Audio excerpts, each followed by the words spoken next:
One person came and told me, while I was doing dawah, one non-Muslim came and told me, mind your own business. What should I do? I told him, I gave him incidents. Suppose you and your family, along with your wife and a small kid of 4 years old, goes on a hill station for a holiday. While you're on the hill station, on the hill, when you and your wife are talking, your son, 4 years old, walks away from you and is walking towards the edge of the cliff of the mountain. By the time you realize, he is far away, you can hardly see him. But you say, Ahmad, be careful. But your voice cannot reach there. He's far away. You can see him. While your son is walking towards the edge of the cliff, there's the elderly gentleman standing at the edge of the cliff and admiring beauty. He looks at your son, he smiles, and he continues admiring beauty. You want to shout, oh, mister, save my son. But your voice cannot reach there. Mister, save your son. Save my son, please. Voice cannot reach. The elderly gentleman looks at your son, smiles. He can see your son walking towards the edge of the cliff. After some time, your son falls over the cliff. When you go to that man and tell him, why didn't you save my son? He gives the reply, I was minding my own business. And he's right. He did not push your son, did he? No. Did he tell your son to jump? No. So why should you blame him? He did not tell your son to jump. He did not push your son. Yet you will blame him and tell him, Allah gave him hikmah. He could have saved my son easily. He didn't even have to take a step forward. He only had to stretch his hand and my son would have been saved. Will you blame him or not? Yes or no? You will tell this person, my son is masoom. 4 years old, he doesn't know. This elderly gentleman could have easily saved him. He says, no, I was minding my own business. When anyone tells you, when you're doing dawah, that mind your own business, tell him, that's what I'm doing. I'm minding my business. It is the business of every Muslim to mind other people's business as far as deen is concerned. Let me repeat. When anyone tells you mind your own business while doing dawah, tell him, it is the business of every Muslim to mind other people's business as far as deen is concerned. كنتم خير أمة أخرجت للناس تأمرون بالمعروف وتنهون عن المنكر.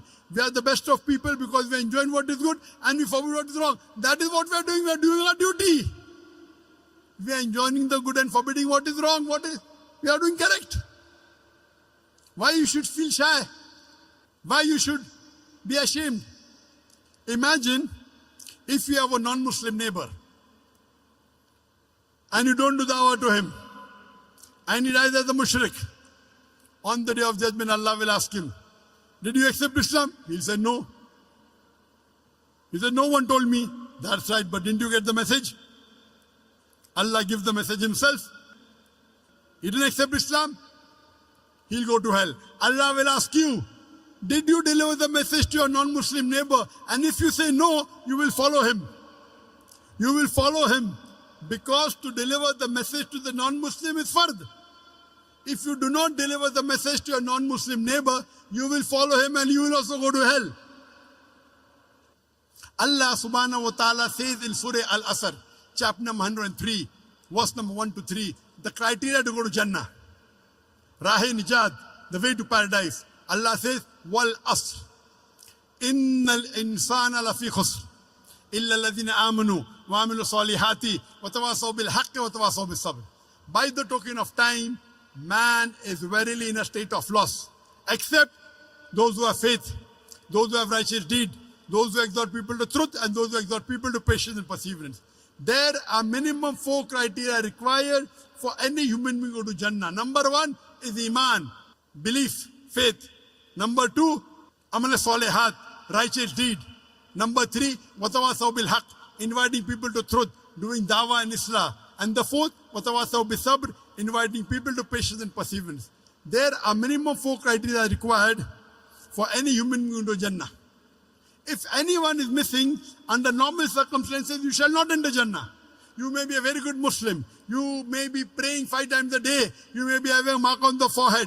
You may be fasting in the month of Ramadan. You may be giving zakat. You may have gone for Hajj. But if you don't do dawah, according to Surah Al-Asr, chapter number 103, verse number 1 to 3, you shall not enter Jannah. You have to pass in all 4 criteria. If you only dawah, also all 4 are important. Iman, righteous deed, dawah and islah, and inviting people to patience and perseverance. If anyone is missing, you shall not enter Jannah.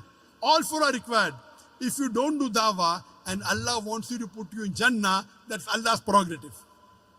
He can forgive your sin and put you. But under normal circumstances, if you don't do dawah, according to Surah Al-Asr, you shall not enter Jannah.